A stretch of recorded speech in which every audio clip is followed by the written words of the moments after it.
My father's sudden hospitalization pulled me back to our family home, disrupting the life I'd built elsewhere. But upon my return 2 months later, I was greeted not by my husband but by a stranger. Stunned and disoriented, I struggled to comprehend the surreal scene unfolding before me. Who was this woman invading my space, and why was she here? Then my husband materialized, delivering a bombshell I never saw coming.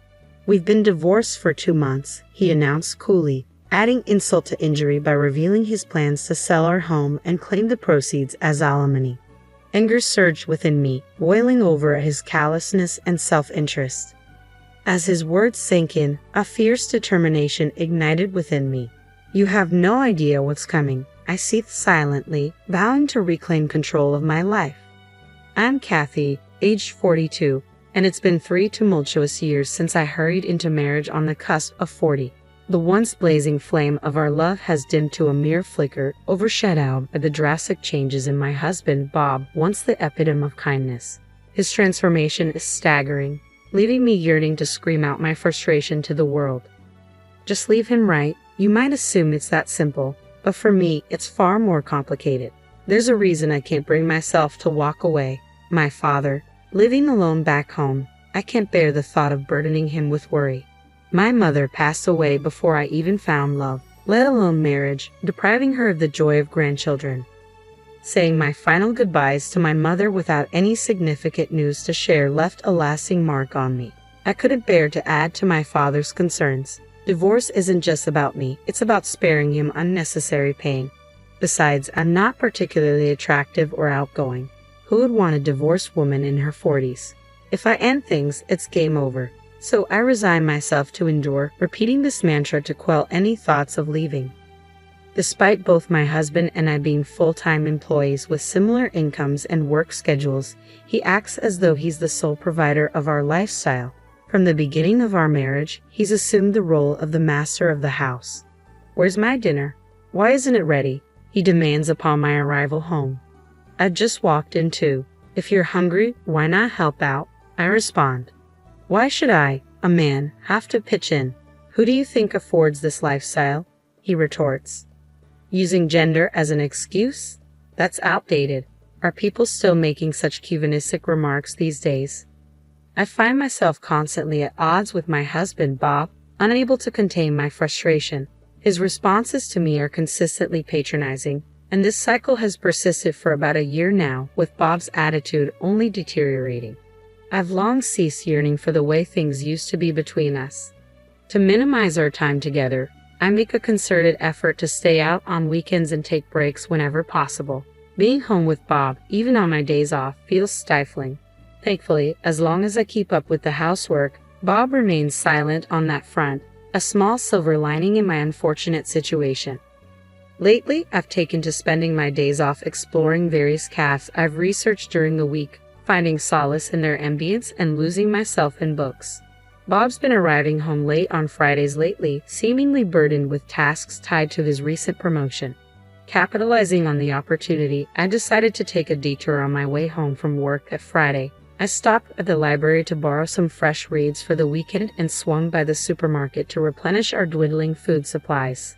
With Bob likely still at work, I took my time browsing the aisles before finally heading home. However, upon my arrival, I was greeted by the unexpected sight of Bob lounging on the couch, jacket discarded and engrossed in the television. His blatant laziness drew an exasperated sigh from me. Catching sight of me, he grumbled, "Hurry up and get dinner ready. How long do you expect me to wait? It's unusual to find you home on a Friday. I thought you'd be working late. Work finished early today. Now, get dinner on the table and run my bath." Suppressing my irritation, I made my way to the kitchen. As I worked on dinner, I took breaks to tidy up the bathroom. Just as the meal was nearing completion, my phone rang, cutting through the noise of the television and drawing a frown from Bob. Without a word, he shot me a pointed glare, silently urging me to answer quickly. With a sense of urgency, I answered the call to hear a doctor on the other end informing me that my father had been rushed to the hospital. He requested my presence for a discussion on his condition. "I'm on my way," I assured the doctor, even as Bob, still fixated on the TV, grumbled indistinctly. "Hey, what about dinner?" he interjected. "My dad's been hospitalized. I need to go, I replied, incredulous at his lack of concern. What about my dinner? He persisted. His disregard for my father's situation was infuriating.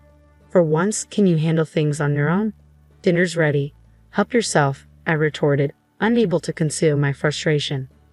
Frustrated beyond measure, I couldn't contain my anger, and he responded with a burst of fury, his veins visibly pulsating. What's with the attitude? Just because he's in the hospital doesn't mean you have to make such a scene. You're married to me. Your priorities should lie with your husband, not your father, he spat out angrily. His words left me speechless, but the urgency of the situation at the hospital took precedence. There was no time to argue with someone so unreasonable. I slammed a plate down in front of my disgruntled husband.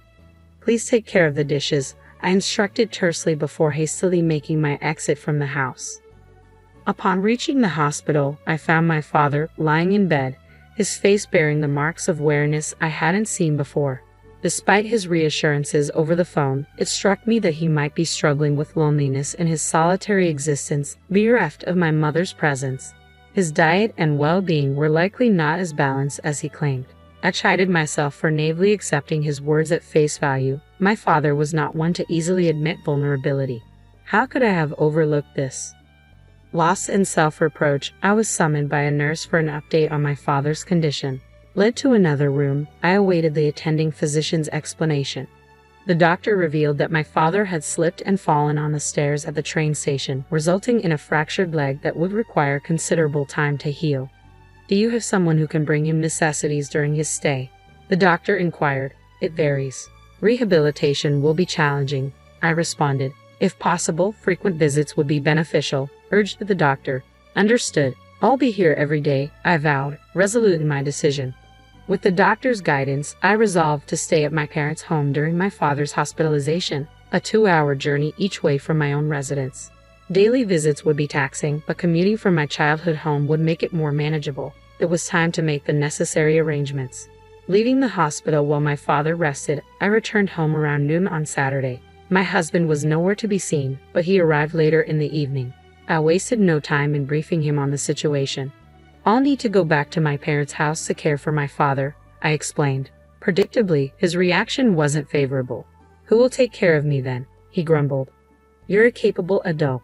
Can't you manage your own affairs? Even amidst your father-in-law's struggles, your concern remains solely on yourself. Can't you show a little cooperation? I shot back, exasperated. That's preposterous. It's only natural for a wife to tend to her husband, he retorted, his words a familiar refrain that only fueled my frustration. Fed up with his self-centered attitude, I proposed a compromise. Why don't we transfer my father to a local hospital? That way, I can balance caring for him with household chores. Fine, do that, he agreed, seemingly unfazed. But in exchange, I expect us to accommodate my father once he's discharged. We'll need to monitor his health with regular doctor visits, I stipulated. At the mention of living together, my husband's face contorted in clear disgust.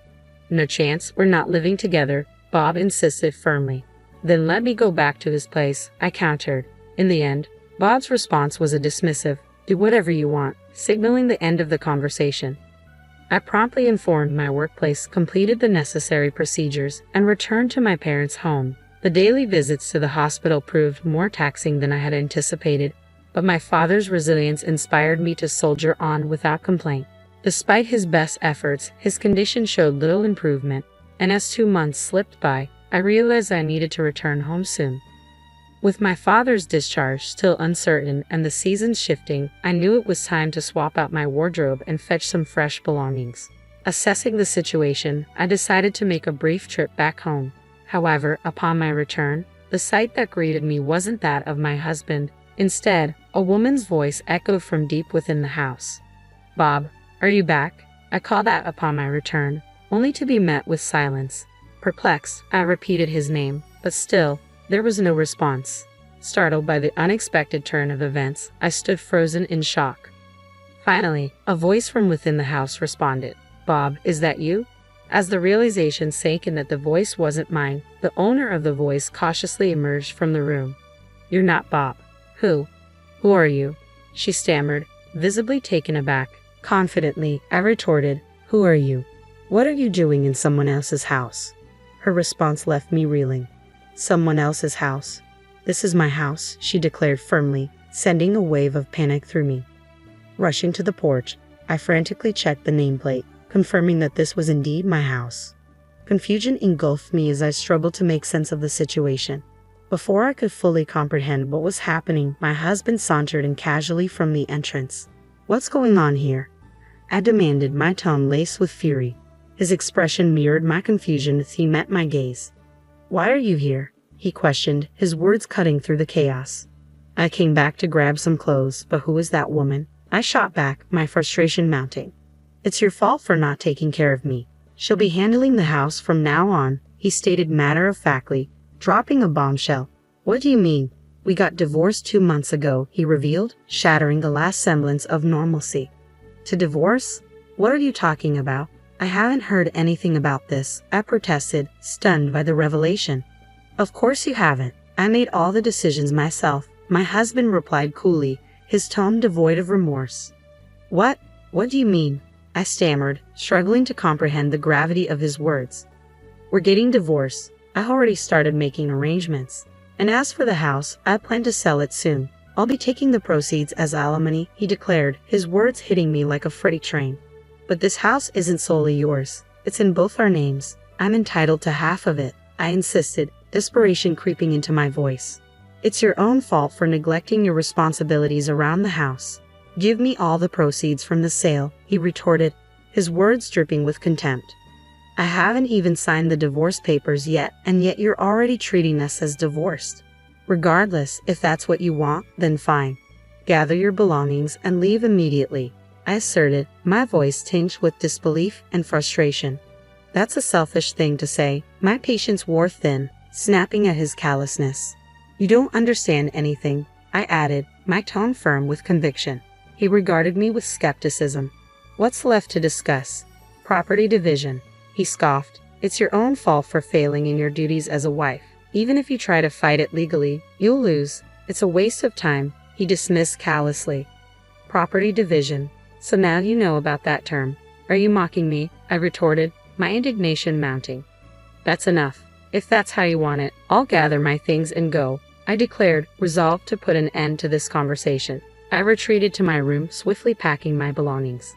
As I busied myself, a sweet voice called out from the other room, "Bob." "Who's this older woman?" "She's just my ex-wife, here to collect her things," Bob's voice explained from the living room. "Ah, good. I was afraid she'd demand you back," the woman responded in a jesting tone, followed by laughter. Their laughter echoed through the house, piercing through my heart. She knew he was married and yet pursued him anyway. "Just you wait," I muttered under my breath as I packed my belongings, a vow forming in my mind. Returning to my parents' home with my belongings, I wasted no time. I visited the local office and then sought out a detective agency to request an investigation into his infidelity. There was much to be done, and I braced myself for the busy days ahead. Weeks later, my phone rang. Answering it, I was greeted by Bob's enraged voice. "Hey, you, what have you done? The alimony you demanded, $100,000. That's outrageous. I've consulted a lawyer about your actions. I'll settle for $100,000. Isn't that generous enough?" he demanded, his words dripping with anger and disbelief. "Huh? Where did your sense of financial responsibility disappear to? Are you going crazy from the shock of our divorce?" I could almost see him standing defiantly, his arrogance fueling my determination to bring him down a peg. Taking a deliberate detour, I responded, "If you refuse to pay, that's your decision. But mark my words, someone as concerned with appearances as you will end up paying alimony." As predicted, Bob's frustration boiled over. "Stop talking nonsense. You sound like you're eager for alimony. A wife shouldn't have to pay a penny to her ex-husband. Just because you're single now doesn't mean you should resent married people. How greedy can one woman be? That's why we got divorced." "Wife, huh? So you're already considering that other woman your wife?" I retorted sharply. "Perhaps you should watch what you say before mocking others. Remember, I could take you to court if I wanted to." "What? What did you just say?" The app seemed momentarily stunned by the mention of court. "Hey, what crime are you accusing me of? I married my current wife after our divorce. I haven't done anything wrong," Bob retorted defensively.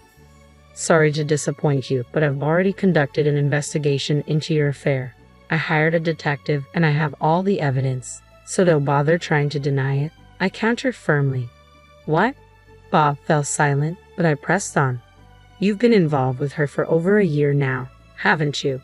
However, unfortunately, having an affair isn't considered a crime, I stated matter-of-factly. Then why did you mention taking me to court? You just said cheating isn't a crime, Bob protested, confusion evident in his voice. Don't you realize that filing for divorce without the other party's consent is a crime? I responded pointedly. As Bob remained silent, I pressed forward. What you did amounts to forgery of a legal document, a serious offense. Did you really think that wouldn't catch up with you? Using someone else's signature to submit divorce papers without their consent is clearly a reckless move. That's because you abandoned me for months. That's why I filed for divorce. I did nothing wrong. It's all on you, Bob retorted defensively. Really? You conveniently filed for divorce just 1 week after I moved back to my parents' house. According to the private investigator's report, you claimed I abandoned you for months. Does that make sense to you? We were already divorced, so legally, I wasn't your wife anymore, I countered, my voice edged with frustration. Bob was at a loss for words, but I pressed on. Seriously, what kind of grown man blames his divorce on his spouse not taking care of him? Get real? Take care of yourself. I'm not your personal caretaker. But a wife is supposed to take care of her husband. How else were we supposed to make ends meet? Bob interjected, clinging to his outdated beliefs. What era are you living in? Your salary is pretty much the same as mine, and we split the bills 50-50. Who do you think should be thankful for the life you've been living? I snapped, unable to contain my frustration. I wasn't stopping now. Without waiting for his response, I laid all my cards on the table. I'll sue you for forgery if you don't cough up $100,000 as compensation. If you want to avoid that, just pay up. And don't think your mistress is off the hook. But make sure to get proper compensation from her too. Plus, I'll take half of the house sale and our joint savings as part of the property division. Whoa, hold on. If things go that way, I'll be left with almost nothing. She doesn't even work and I have to support her, Bob pleaded, panic seeping into his voice. Do you think I care? I can sue you for forgery and for infidelity. Should I just do both if you're going to keep whining? I threatened. Fear evident in his silence, Bob abruptly hung up. Always concerned about his public image, he chose to pay the compensation without taking it to court. He ended up having to pay the compensation claims from his mistress as well. Between the property division and the compensation for his mistress, Bob was left with nothing. He struggled to make ends meet, living each day on the edge. To make matters worse, word of his affair spread at his company, subjecting him to uncomfortable stares and judgmental whispers from his colleagues. Unable to quit his job, Bob began to vent his frustration on his new wife. Their once loving relationship quickly deteriorated, devolving into constant arguments. Their relationship was now reportedly at its worst. Meanwhile, I requested a transfer to a branch near my parents' house. My father was discharged from the hospital without any complications, and we settled into a peaceful life together. I am committed to showing my filial piety by taking good care of him from now on.